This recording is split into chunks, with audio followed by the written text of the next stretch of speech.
गौतम बुद्ध की वजह से बदल गया इस स्त्री का जीवन। जाने कैसे सिद्धार्थ बचपन से ही अत्यंत करुण हृदय वाले थे। गौतम बुद्ध का जीवन हर किसी के लिए प्रेरणादायी है। गौतम बुद्ध बौद्ध धर्म के प्रवर्तक थे। इनका जन्म 483 ईस्वी पूर्व तथा महापरिनिर्वाण 533 ईस्वी पूर्व में हुआ था। बचपन में उनको राजकुमार सिद्धार्थ के नाम से जाना जाता था।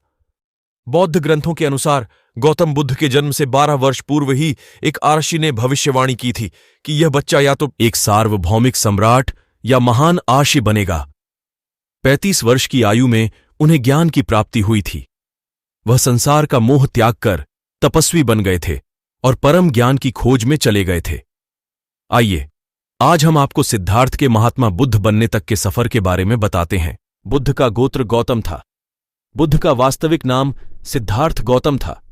उनका जन्म शाक्य गणराज्य की राजधानी कपिलवस्तु के निकट लुम्बिनी में हुआ था। बुद्ध के जन्म के 7 दिन के भीतर ही उनकी माता का देहांत हो गया था। उनका पालन पोषण उनकी मौसी गौतमी ने किया था। शिशु का नाम सिद्धार्थ रखा गया था। शाक्य वंश के राजा शुद्धोधन सिद्धार्थ के पिता थे। सिद्धार्थ के जन्म से पूर्व हुई भविष्यवाणी से परेशान होकर उनके पिता ने उन्हें तपस्वी बनने से रोकने के लिए राजमहल की परिधि में रखा। गौतम राजसी विलासिता में पले बढ़े। बाहरी दुनिया से आक्रांत, नृत्य करने वाली लड़कियों द्वारा मनोरंजन, ब्राह्मणों द्वारा निर्देशन और तीरंदाजी, तलवारबाजी, कुश्ती, तैराकी और दौड़ में प्रशिक्षित किए गए थे। कम उम्र में ही उनका विवाह राजकुमारी यशोधरा से करा दिया गया। दोनों का एक पुत्र भी हुआ जिसका नाम राहुल था। गौतम बुद्ध की वजह से बदल गया इस स्त्री का जीवन। जाने कैसे सिद्धार्थ बचपन से ही अत्यंत करुण हृदय वाले थे। वह किसी का भी दुख नहीं देख सकते थे। इतने प्रयासों के बाद भी 21 वर्ष की आयु में उनकी अपने राज्य कपिलवस्तु की गलियों में उनकी दृष्टि 4 दृश्यों पर पड़ी।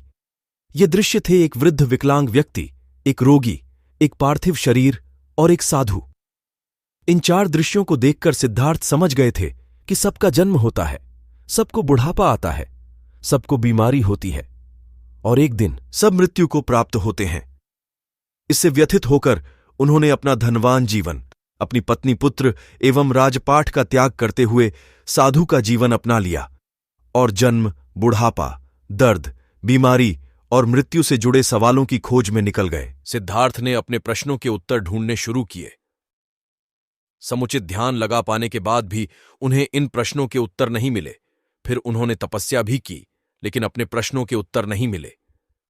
इसके बाद कुछ और साथियों के साथ अधिक कठोर तपस्या प्रारंभ की। ऐसे करते हुए 6 वर्ष व्यतीत हो गए। भूख से व्याकुल मृत्यु के निकट पहुंचकर बिना प्रश्नों के उत्तर पाए वह कुछ और करने के बारे में विचार करने लगे थे। एक गांव में भोजन की तलाश में निकल गए, फिर वहां थोड़ा सा भोजन ग्रहण किया। इसके बाद वह कठोर तपस्या छोड़कर एक पीपल के पेड़, जो अब बोधि वृक्ष के नाम से जाना जाता है, के नीचे प्रतिज्ञा करके बैठ गए कि वह सत्य जाने बिना उठेंगे नहीं। वह सारी रात बैठे रहे और माना जाता है यही वह क्षण था जब सुबह के समय उन्हें पूर्ण ज्ञान की प्राप्ति हुई थी। उनकी अविद्या नष्ट हो गई और उन्हें निर्वन यानी बोधि प्राप्त हुई और वे 35 वर्ष की आयु में बुद्ध बन गए। बुद्ध को शाक्यमुनि के रूप में भी जाना जाता है। 7 हफ्तों तक उन्होंने मुक्ति की स्वतंत्रता और शांति का आनंद लिया। प्रारंभ में तो वह अपने बोधि के बारे में दूसरों को ज्ञान नहीं देना चाहते थे। बुद्ध का मानना था कि अधिकांश लोगों को समझाना बहुत मुश्किल होगा। मान्यता है कि बुद्ध को स्वयं ब्रह्मा जी ने अपने ज्ञान को लोगों तक पहुंचने का आग्रह किया था, फिर वह इस पर सहमत हो गए। इस तरह उन्होंने अपना पहला धर्मोपदेश उत्तर प्रदेश के वाराणसी के पास सारनाथ में अपने पहले मित्रों को दिया था।